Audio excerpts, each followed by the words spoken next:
And daily users to view their friends' posts in chronological order. The feature is the company's latest attempt to keep people coming back to its social network amid intensifying competition from TikTok. The changes will offer up two different perspectives. When Facebook users first open the app, they will initially see the usual news feed featuring posts selected by an algorithm. But a new feed tab in the shortcut bar of the mobile app will now allow users to see all of their friends' posts in the order they were shared. Jason Walker reporting. The latest update on gas prices now. Regular averaging $4.54 per gallon nationwide. According to fuel price analyst Trilby Lundberg, it's down about 32 cents over the past month. More on these stories at townhall.com. This is staff meteorologist Jennifer Wojcicki with your regional radio forecast. Overcast skies this afternoon with a slight chance for scattered rain showers. Daytime highs approaching 79. North winds 5 to 10 miles per hour. Scattered thunderstorms likely. Tonight, 63. Cloudy skies expected. Scattered thunderstorms again. Tomorrow, high temperatures reach up to 78. Overcast. Hear weather twice an hour or online anytime at DeWittDailyNews.com. Currently, it's 67. Bring it on. It's the Green Tag Sales Event going on now at Sloan's. Now get 4.9% for 60 months on John Deere Z300s and 500s. Or your plus size deal, get you 0.9% for 36 months on John Deere Z700s. 4.9 for 60 months and 0.9 for 36 months. Some restrictions apply. See Sloan Implement for details. Offer ends 8/2/22. How will you make the most of your mow? Find out at Sloan's today. Clinton Save-A-Lot owner Dave Jackson here with a supply chain update. While we're working as best we can to keep our shelves stocked with the items you need and want every day, we're experiencing never-before-seen interruptions in product availability and delivery, both through Save-A-Lot and our direct suppliers.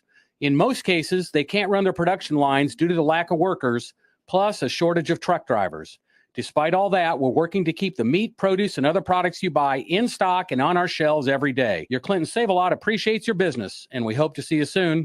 Your own home without the maintenance. If you're 55 or better, a beautiful Liberty Village villa could be yours. This is Erin, and I invite you to come take a tour of our move-in ready villa. Click the Liberty Village icon at DeWittDailyNews.com. Simply the finest. DeWittDailyNews.com is the area's leading local news source 24 hours a day, 7 days a week. Get the latest local news, obituaries, police blotter, weather forecast, and more with no paywall. Head to DeWittDailyNews.com to get the local information you need to know. From school physicals to annual exams, the SIU Center for Family Medicine, located inside the Logan County Health Department at 109 3rd Street in Lincoln, is here to help. It is important for kids and adults to see a provider on a regular basis to prevent illnesses. New students, preschoolers, kindergartners, 6th and 9th grade students are required to get a physical exam. Now is the time to schedule your child's back-to-school physical. Call SIU Center for Family Medicine at 217-735-2317 or click their icon at DeWittDailyNews.com. Radio turns 100 years old this year, and we want you to join our celebration. Share your favorite radio memory on social media using the hashtag Radio100. Here's to 100 wonderful years of radio and to at least 100 more. Visit us at wearebroadcasters.com/radio100 for more.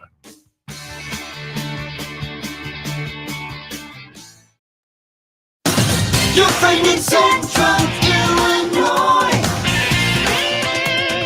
WHOW. Top of the morning. Thanks for being with us. I'm your host today, Seth Lawrence. The WHOW Morning Show streams to Facebook and YouTube. It's brought to you by Peterson Insurance, your Pekin Insurance agent in Clinton. My guest in studio in this segment of the morning show, Julia Livingston, is the Executive Director of Macon County CASA. Good morning, Julia. Hi, Seth. Thanks for having me today. Thank you for coming out and talking with us. And I want to say we are close to like a year from when you and I started catching up, and you were in DeWitt County establishing your roots. How about that? Yeah, so grateful for this relationship. It's been a great opportunity to come and share with you what's happening with CASA and what our growth has looked like and what our needs are. Yeah, well, and you're going to be able to share with the community and, it really like hit the ground running. I mean, I feel like as we approach a year, maybe a year plus, give or take. You've really made a lot of progress and looking to continue to build on that progress with a special event Tuesday morning. Tell us about this. Yeah, we're so excited to hold the event right here in Clinton, Illinois. So we're going to have a Casa with Coffee event, sort of like an open house. It's a chance for you to come have coffee with us. We'll actually have a tray of some, pastries and goodies. And we want you to chat with us about what we do at Casa, just a chance and opportunity to, educate and also help you understand why we continue to need the community's help in different ways. And no strings attached with this event, correct? None. It's just a conversation. We'd love to give information. And again, the more people that we can get in front of and talk to, it may not be you personally that may be the best fit for a CASA advocate, but someone might have that 8 to 10 hours a month to donate of their time to care about a local child's story. Sure. And I know we've talked about this in the past. You mentioned, maybe you're not the perfect person as an advocate, but there's other avenues to support Macon County CASA. Will you be able to highlight those tomorrow as well? Absolutely. And what's wonderful about any community is that you can gain connections. What we might learn is, some things about you that eventually we might be able to partner with to be able to help our DeWitt County local foster children. Yeah, there's so many ways to help Macon County CASA. There's almost something for everyone. It feels like. Absolutely. Yeah. So we would love the chance to meet. We'll have some of our employees, and we'll also have some current DeWitt County advocates who are joining us, which I think is another great opportunity. I can sell you all I want to, but ultimately I am a CASA employee. And so there's something that's different about one of your community members who's saying, look, I give my time in this way, and this is the value I'm already seeing. Yeah. And to hear from, friends and neighbors about their experience is probably the best advocacy for the organization. We do. Yes. We utilize those experiences a lot. They can directly speak to and answer, hey, as a mom of so many kids and as a working parent, how do you fit this into your life? And that person can directly answer that. Sure. Anything else with the open house tomorrow? Anything you want to highlight or, opportunities that will be there? How about those things? Yeah, no, just a great opportunity. We're so excited that, the Coffee Corner invited us in, and was willing to let us partner with them for the event. I know that's a local spot that people stop. So hopefully we'll not only get intentional passerbys, but also hopefully maybe others who are just there and we get a chance to chat things through. Very good. Again, remind us when this is. It's tomorrow on Tuesday, and it's from 9 to 11 a.m. And you can stop by anytime. No commitment to stay that entire time. Stop for a half hour if that's what you've got. All right. Very good. So be a part of that. That's the Coffee Corner on Tuesday morning. And, as we talk here this morning, Julia, you mentioned it's going to highlight the opportunities within DeWitt County CASA or Macon County CASA in DeWitt County. How about training? I know there's some training right around the corner. Hard to believe it's right. August is here upon us. How about that? I know. We do have 3 trainings left actually in 2022, and the next 2 come up in the next 2 months. So August 2nd is our next training, and that's 6 weeks. It'll be just 1 day a week for 3 hours. And during that time, of course, you'll learn the inner workings of CASA. You'll learn about child welfare in DeWitt County. And you'll learn, you'll actually get the chance to meet different court participants like the judge, the JA judge. Really? Yes. Very good. So that is coming up starting August 2nd. August 2nd. And then our next one starts on September 22nd. So, it's never too soon, even if you want to join that September class, to get started, because there are a couple of things you have to complete before we're able to invite you into the training. Which are? So you go to our website, which is maconcountycasa.org, and there is a 5-minute application that's online. It does ask for 3 non-family references who can sort of just attest to your character. We do have you fill out a background check through DCFS. And also you have a 1-hour volunteer interview that we set up with 2 of our staff members.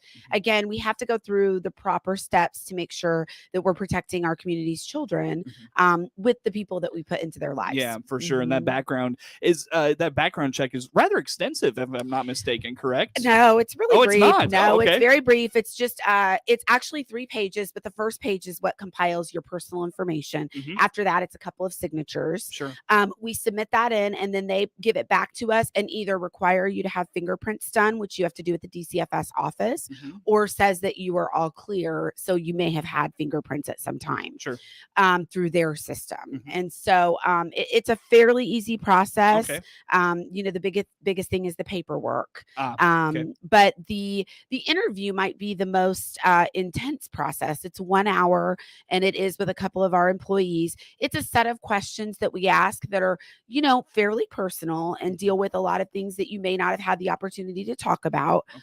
They are confidential and private with us, of course, but it really starts to give you a glimpse at, what our kiddos are going through. But also, again, the questions are geared to making sure that you are a safe person that these children can be around. Well, I stand corrected then. Very good. So when it comes to the from start to starting the application process to acceptance into the program, like how long is that, you think? If you're on top of it, that can only take just less than a week. No I kidding. mean, we need to schedule the interview. That's probably the most extensive thing.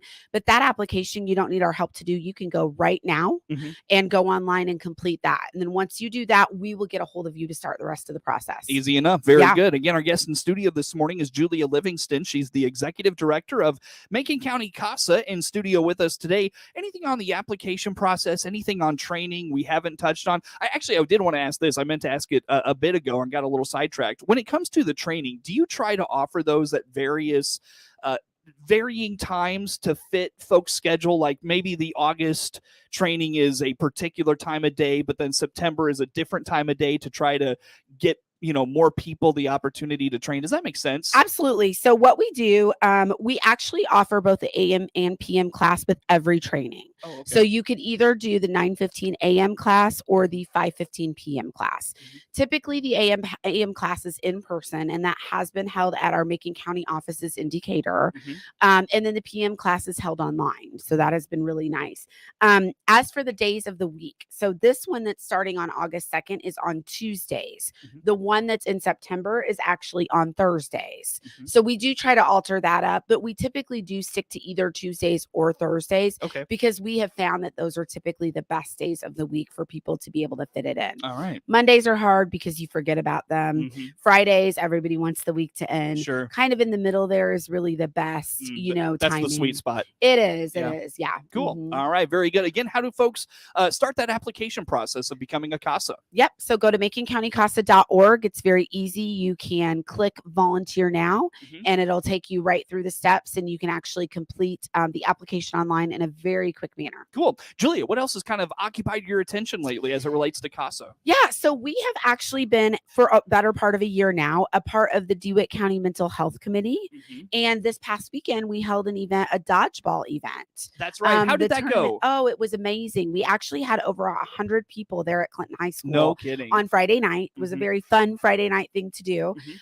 We had not only players, but we had a lot of fans who came to watch.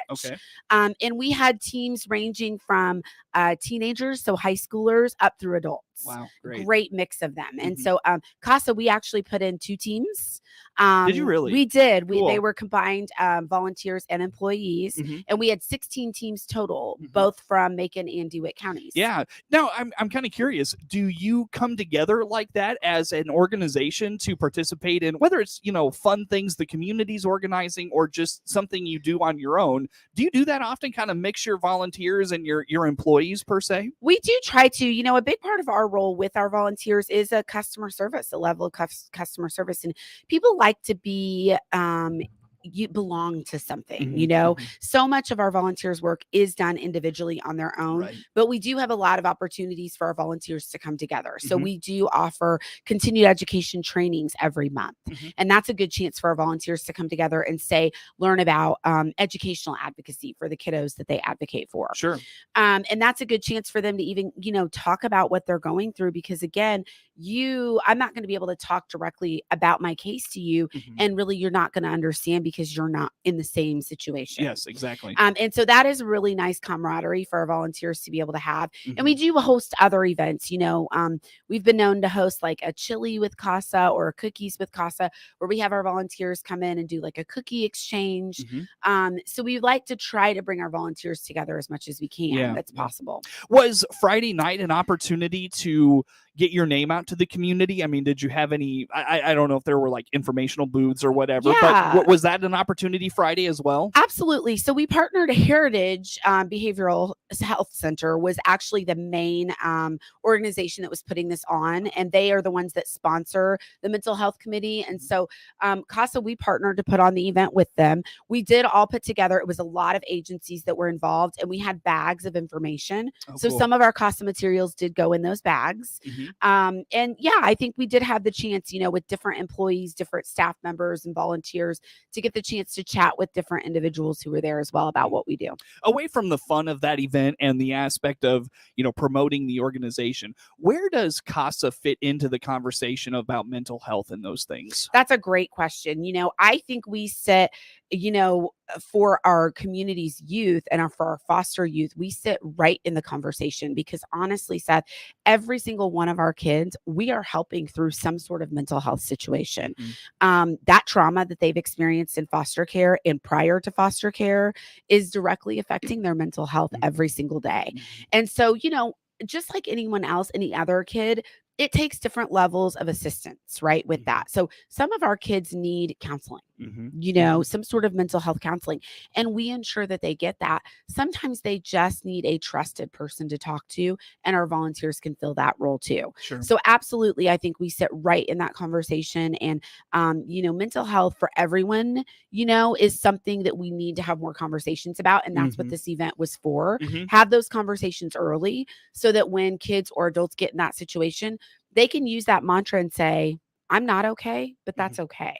Right. Right. It's okay not to be okay, as they say. It's absolutely okay not to be okay. Right. And so that's really what we were doing, with that event. And so great to have a range of ages because like we've talked about, it can really affect any age. Right. And when it comes to those conversations more specifically, is it a matter of you're advocating for your kids to be a part of it? Or is it just saying, this is what we experience, these are the resources we need? Like, what do those conversations look like more specifically? Yeah, I think that's a combination of things. So for our advocates with our kids, they get to know them. It's a relationship. And so they begin to learn what's kind of normal for that child and what's not.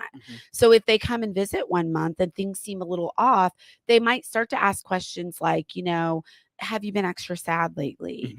Or, do you think, I know that you appreciate me coming and talking to you, but do you think you might want to talk to somebody else about all of this? Yeah. And as a parent of 3 kids myself, that conversation looks like, there is going to be a time in your life where things are just going to really seem terrible.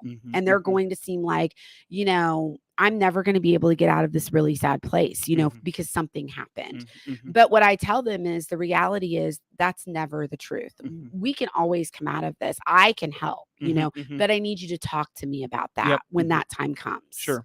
So I think those are conversations we can have with our kids as well. Yep. Very good. Very good. Anything else on that aspect of things in terms of, your organization and that mental health picture? No. I think, these conversations are important. I think people are starting to really put this at the forefront of lots of parts of life, work. So, at CASA earlier this year, I was able to get our employees approved through our board 4 mental health days a year. So we actually give that now to our employees, 1 per quarter to use because we care about their mental health as well. How about the mental health of volunteers? Because I venture a guess they're probably introduced to situations perhaps they never ever thought they would see. Absolutely. How about monitoring what they have to say or what they experience? Yeah, in our field of child welfare, secondary trauma is a real thing, and that is where our continued education comes in. Just actually 2 months ago, we held a self-care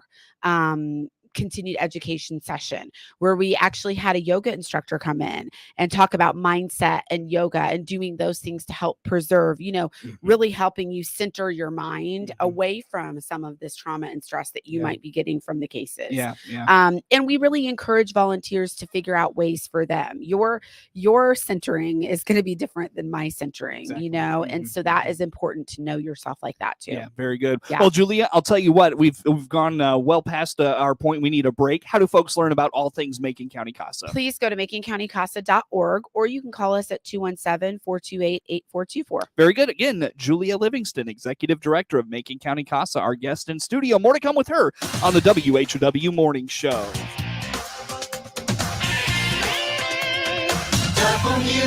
WHOW. Despite supply chain issues, owner Dave Jackson's great team of employees at your Clinton Save-A-Lot are working to keep their shelves stocked to save you up to 40% every day. Find out more by clicking their icon at DeWittDailyNews.com. Peterson Insurance Services in Clinton is a 2014 Pekin Insurance Illinois Agency of the Year. Jay Peterson here from Peterson Insurance. Find out about Pekin's auto, home, or life insurance by clicking on our icon at DeWittDailyNews.com. The WHOW Morning Show is now video streamed live on the WHOW WEZC DeWittDailyNews.com Facebook page and on the new WHOW TV YouTube channel. Watch Morning Show host Seth Lawrence interview guests live, as well as watch archived video podcasts of any interview you missed. Whether on Facebook or YouTube, we're providing 2 more ways that Central Illinois' local news station, WHOW, delivers compelling content for you. Let's swing open the farm gate together every day on WHOW. I'm Stu Ellis, your host of the long-running agriculture feature called The Farm Gate. I bring the latest news and information on where agriculture is and where it's going to WHOW Ag listeners several times a day. From tariffs to treaties, from the Board of Trade to the running board on your truck, I cover Central Illinois agriculture every day on the Farm Gate. Hear it all on WHOW's many platforms on the radio or online. Join me, Stu Ellis, for the Farm Gate. Hey, this is Todd Gleason from Illinois Extension here with a time change for our daily market report on WHOW. You can now catch our daily review of the commodity markets at 5:06 on all of WHOW's many platforms. You'll still hear all of our commodity analysts and weather professionals each afternoon, but at a brand new time. And you'll still hear the weekly wrap-up of the commodity markets right here on WHOW when Commodity Week airs Saturdays at 8:30 a.m. Remember the time change for the daily closing market report on WHOW at our new time, 5:06 p.m. weekdays.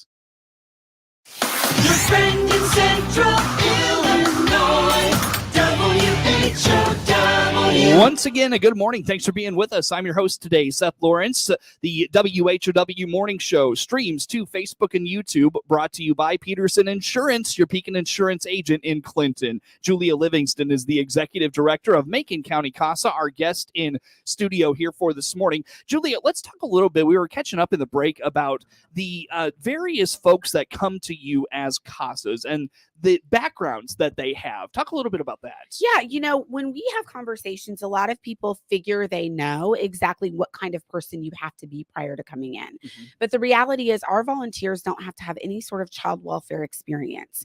And typically our volunteers come from different walks of life that guide them to our mission and to be able to help. So here in DeWitt County, our volunteers, again, have looked very differently. We have a few educators. We've got actually a couple of nurses. We have an entrepreneur, a banker.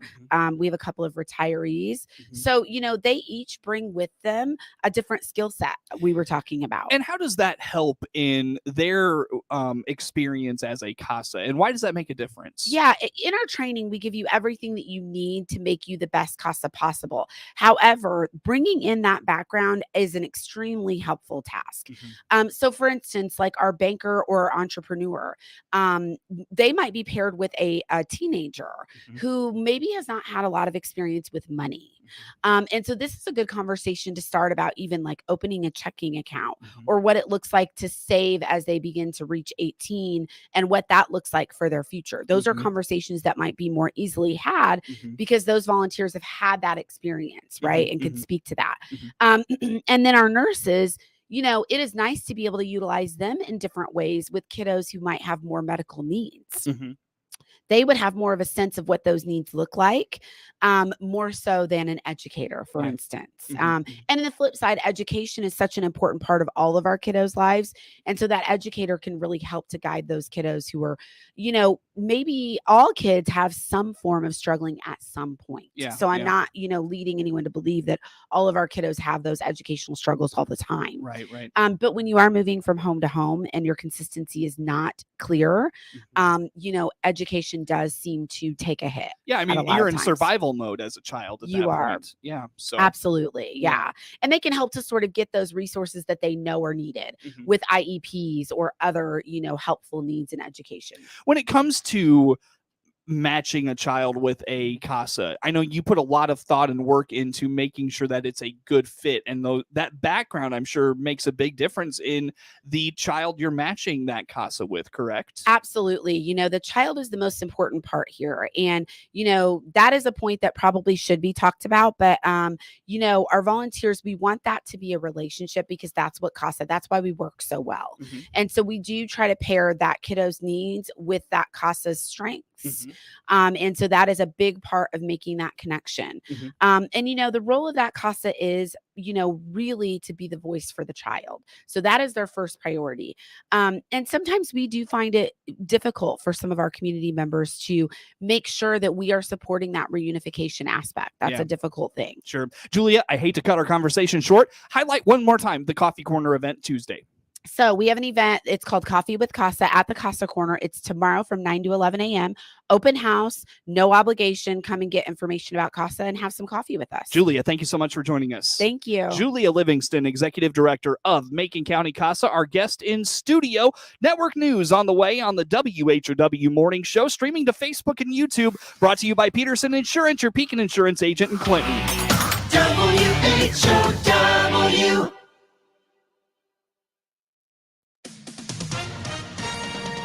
With SRN News.